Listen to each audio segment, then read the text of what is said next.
Okay, so in the previous lesson, we learned how to measure length and certain techniques that you want to use.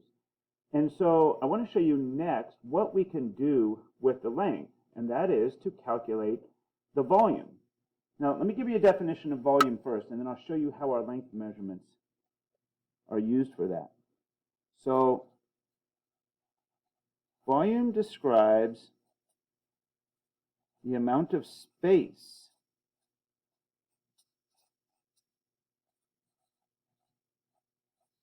an object takes up.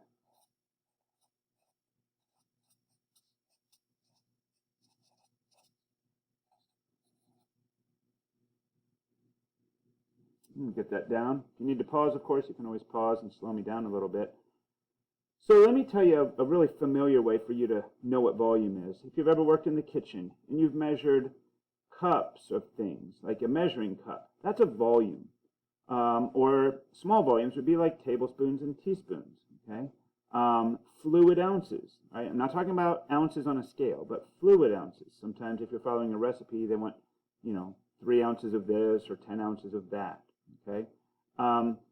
So the amount of space an object takes up. A lot of times it's like, well, how much room do I have to fit this thing? Well, that's a volume measurement, all right? So I'm going to show you one calculation. There's different ways to measure the volume of something. And I'm going to write what's called a formula. You've probably seen this before. Okay, so this works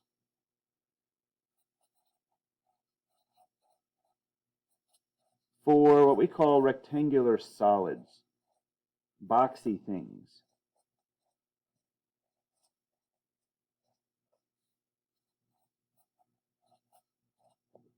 Okay, so things that have an obvious length, width, and height.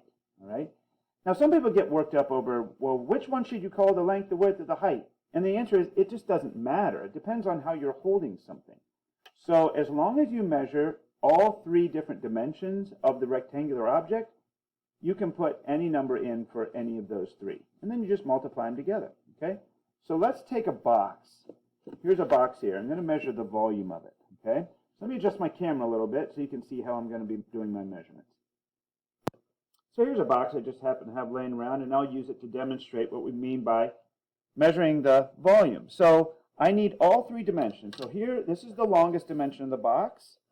Okay, this is probably the second longest this way, and then when we turn it, we probably would call this the height if we were holding it like normal. Okay, but this 3rd dimension here. So I'm just going to write these 3 on Post-it notes. All right, so in that dimension there, I'm going to use my half-meter stick that I keep in the classroom. Now remember, one of the techniques is when you have 0 on the very end of the stick, we don't want to use that. So I'm going to put my, and I know the camera angle is kind of bad on this, but I'm going to put my 10 mark, the ruler, on this end of the box, and I'm going to read at the far end of the box, and it is reading 33.6. Now I have to remember to subtract 10 from that. So that's 23.6, and that's in centimeters, okay? Then I'll measure this dimension here. Again, I'm going to put my ruler starting at 10, and then you can kind of see where it is, but I have a little better view. It's at 23.8, so I'm going to subtract 10 from that, and this dimension is 13.8 centimeters. And then I'm going to flip it up this way here, and I'm going to put my ruler down. Again, just easier to start at 10 because it's easy to subtract. This is reading about 18.8, but I'm going to subtract. And this dimension then would be 8.8 after I subtract the 10. Okay? All right.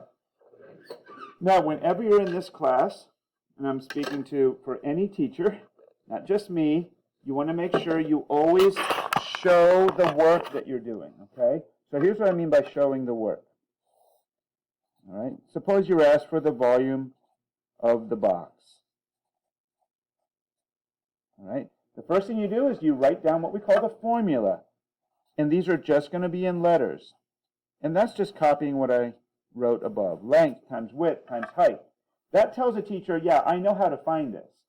Because sometimes we just see random numbers thrown down and we're like, well, what are you trying to do there? So show that first.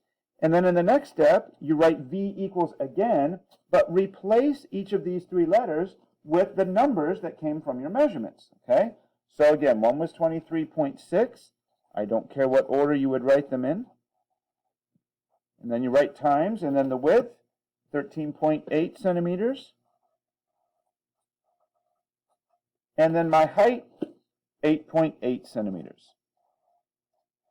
Okay, so that's the second step. We call that substituting in your values.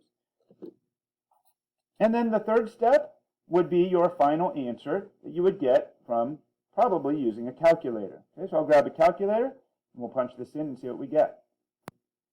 So we may or may not be sharing calculators right now, so we'll figure out a way for you to use a calculator. I'm just using the one that's built into my phone. A lot of you probably have that, kind of convenient.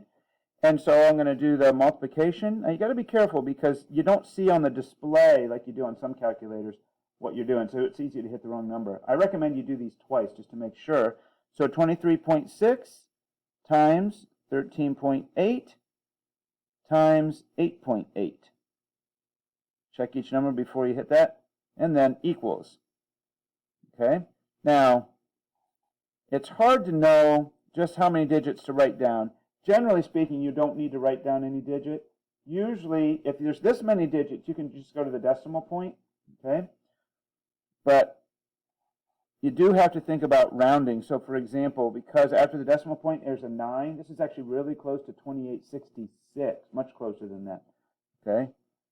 I wouldn't lose sleep if you put 2865. But you don't need the 0.984. Just to have 7 digits like that is just far too many, okay? There are specific rules in some advanced science classes, but we're not going to worry about that here, okay?